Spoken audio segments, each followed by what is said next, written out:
What is your response to those who say that Oliver North has a profound disrespect for the institutions of democracy?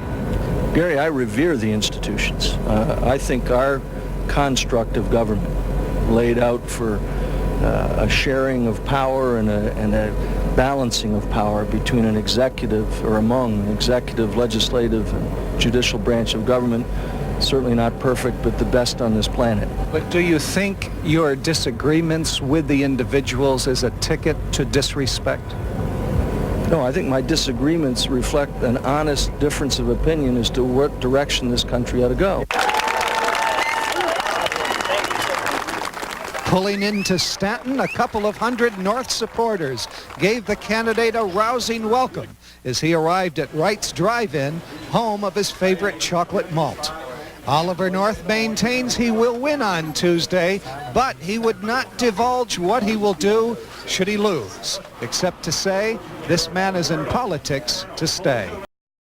The threat of an economic boycott is significant. It's very serious. And I would tell you that the flag that flies over my home is the red, white, and blue. But I also believe that I'm a sovereign person. If I wanted to put up another flag, I could and should be able to. Second of all, if the people of South Carolina ought to want to honor their Confederate war dead, and there were 20,000 casualties from South Carolina, what's wrong with that?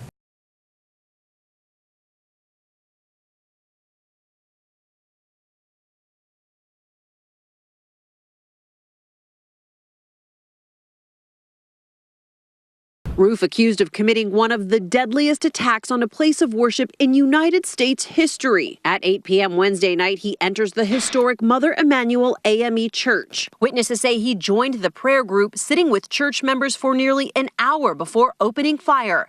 At 9:05 p.m., police responded, arriving to a gruesome scene. Advising of an active shooter, multiple people down.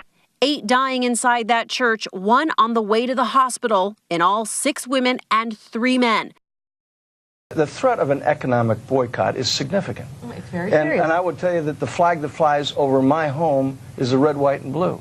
But I also believe that I'm a sovereign person. If I wanted to put up another flag, I could and should be able to. Second of all, if the people of South Carolina ought to want to honor their Confederate war dead, and there were 20,000 casualties from South Carolina, what's wrong with that?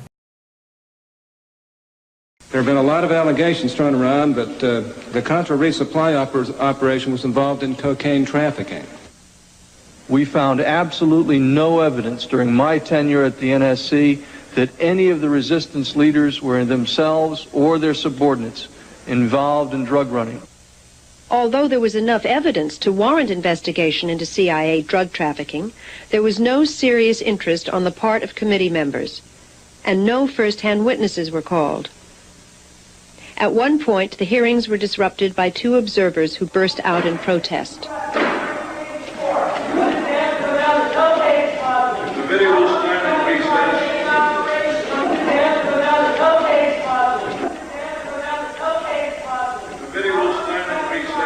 For these actions, the protesters were handed down stiff jail sentences of over a year each.